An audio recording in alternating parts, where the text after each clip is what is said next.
they said we don't bother about Sharia, we bother about Constitution. But that is long. Okay. Yeah. But in both cases, we failed. But in both cases, Sharia court did not say the ordinance is not against Quran and Sunnah. Okay. They said the ordinance is the result of the constitutional fiat. So Okay. we failed, with the result that domestic avenues stand closed for us on this issue. Yeah. Okay. It was General Zia-Ul-Haq's ordinance in 1984 that caused the migration of the divinely guided caliphate out of Pakistan. Hazrat Mirza Tahir Ahmad was a prominent member of the delegation of the National Assembly in 1974. Now he became the fourth successor of the Prophet Messiah in 1982. Within 2 years of his ascension to the office of caliphate, General Zia-Ul-Haq left no choice but for Hazrat Mirza Tahir Ahmad to bid farewell to his homeland for good. I suspected that something is cooking against Ahmadiyya between the Mullah and the then dictator of Pakistan, Zia-Ul-Haq. Instead of running away, I went straight to Islamabad and camped there for 7 days until the Deputy Commissioner of Islamabad sent me a very urgent message. This Deputy Commissioner said, my earnest advice to you is, for God's sake, return immediately to Rome, or it will be too late. I immediately called a meeting of all the Ahmadi elders, whoever were available at the time, to reach Rabba immediately. I stated before them the facts, the consequences of this ordinance. I told them that according to this ordinance, if I remain in Pakistan and declare myself to be a Muslim, immediately they would arrest me and put me behind the bar. So how can I remain a Khalifa of Jamaatul Ahmadiyya, Khalifatul Masih, and operative at the same time? It was decided that I would leave on Sunday morning by car, and then we reached at about 10:30, reached Karachi. And after eating food and just a little rest, we left for the airport because the plane, I remember, left at 12:30. Now, they told me to come late. So there's no need for you to come early. They said exactly 5 minutes before the time of the departure of the plane, we will send our special car.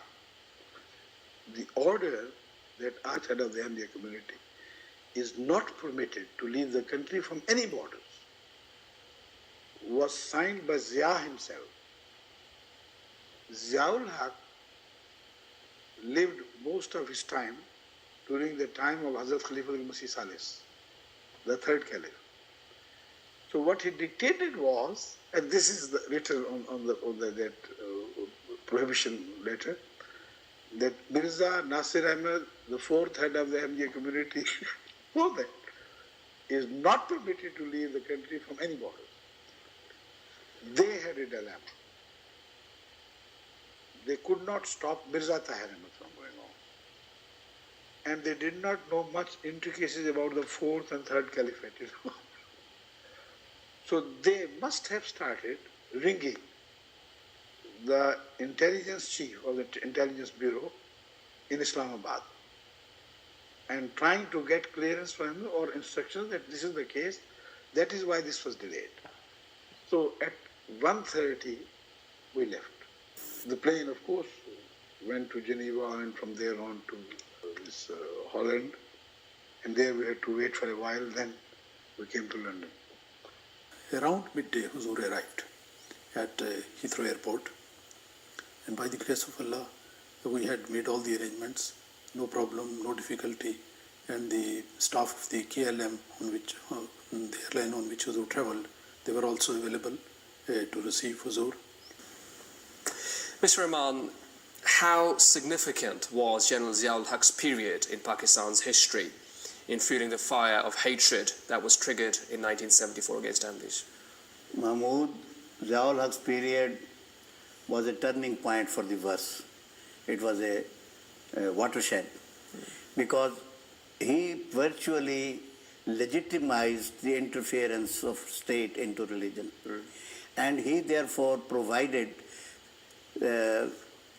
sanctity to the extremist elements within the Pakistan polity, and the mullahs and the extremists who wanted to enforce the jihad, their jihadi concept and the Sharia of their own version. They were given a legitimacy. And this ultimately turned the entire Pakistan society. The Pakistan society now cannot. So it was very significant, not only from the point of view of Pakistan, but from the point of view of the change of the politics of the region. It was a very significant move towards extremism, move away from democracy, move away from the liberal democratic institutions, move towards the extremist, fundamentalist, obscurantist versions of Islam, which put the country on a slippery slope. So can we say in his period the foundations were being laid for the global extremism, perhaps? Yes, certainly, most certainly.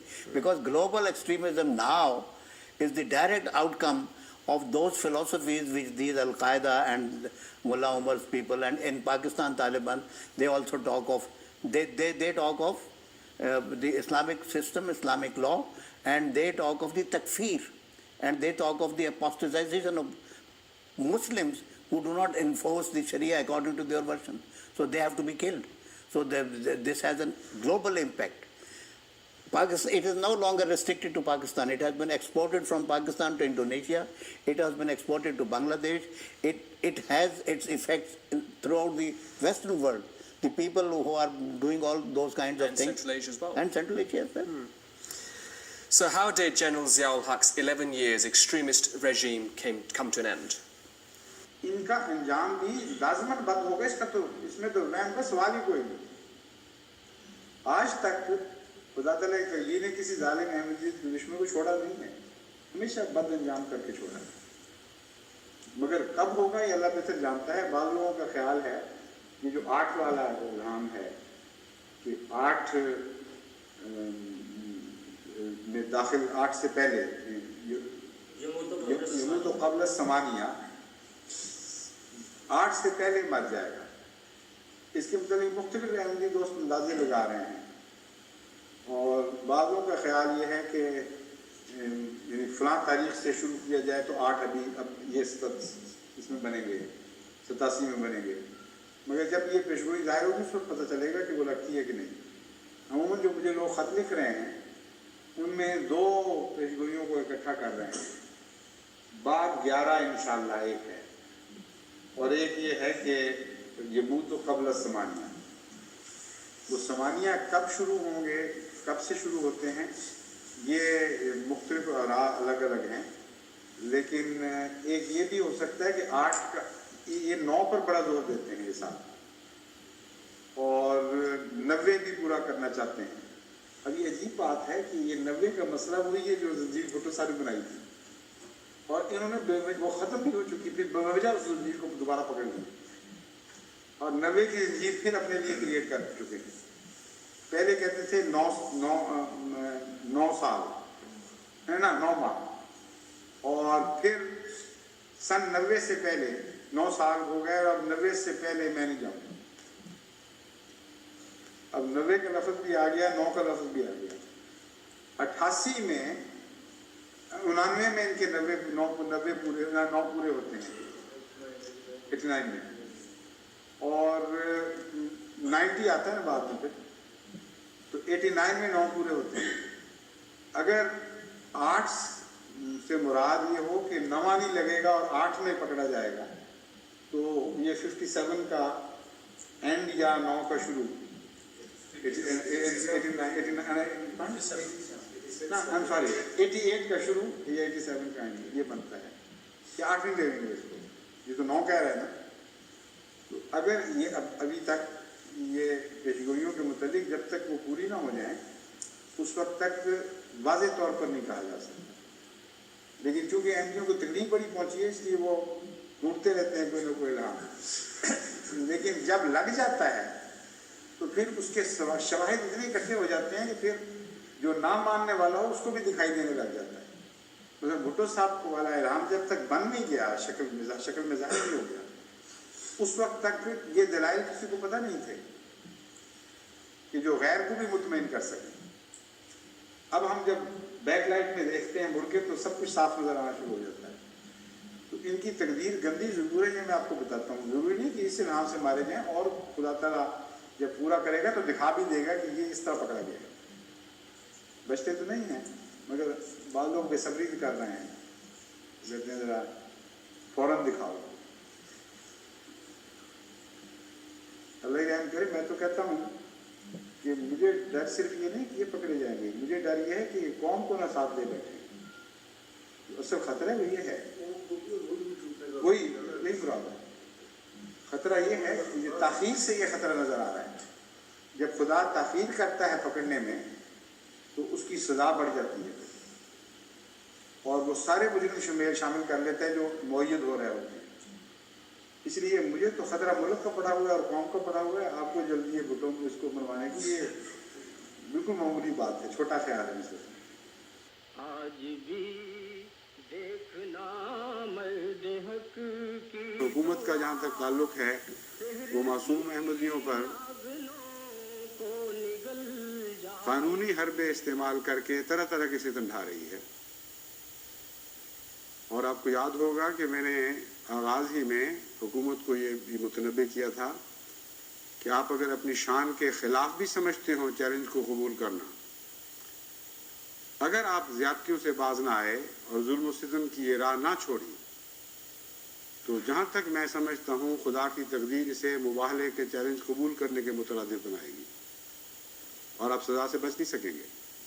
इसका मतलब ये है कि जिस कौम को हम मुखातब कर रहे हैं आज, जिसको हमने मुबाहले की दावत दी है, बदकिस्मती से उनके मुकद्दर में खुदा ताला की नाराज़गी का दिन देखना है। वरना अल्लाह ताला इस रंग में मुझे ये पैगाम न देता कि हिस्ट्री रिपीट्स इटसेल्फ, उसमें कोई तब्दीली नहीं देखोगे, मुजरिमों को खुदा ज़रूर सज़ा देगा।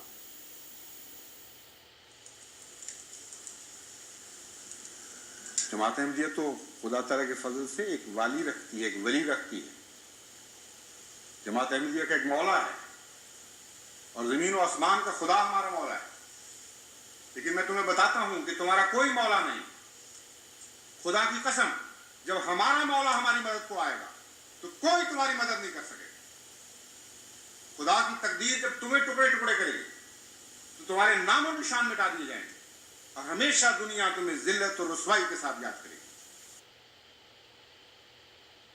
On the 17th of August 1988, only 5 days after the final ultimatum was given to him by Hazrat Khalifatul Masih IV, General Zia-Ul-Haq died in a plane crash. The plane was packed with the top military elite of Pakistan, who also perished with their leader, a leader who had invited the wrath of God upon himself by refusing to mend his ways. We'll leave you with this question today. Why did Zulfiqar Ali Bhutto, King Faisal, General Zia and several others like them met the end themselves which they had planned for the Ahmadiyya Muslim community? On the other hand, why the apparently weak and defenseless Ahmadiyya Muslim community is living and prospering? This is all we have time for today. Our next episode will be the last in the series, 1974, From Democracy to Extremism. Please join us again. Assalamu alaikum. दो घड़ी सब्र से काम लो साथियों, आफते जुल्मतों जोर टल जाएगी। आहे मोमिन से टकरा के तूफान का रुख पलट जाएगा, रुत बदल जाएगी।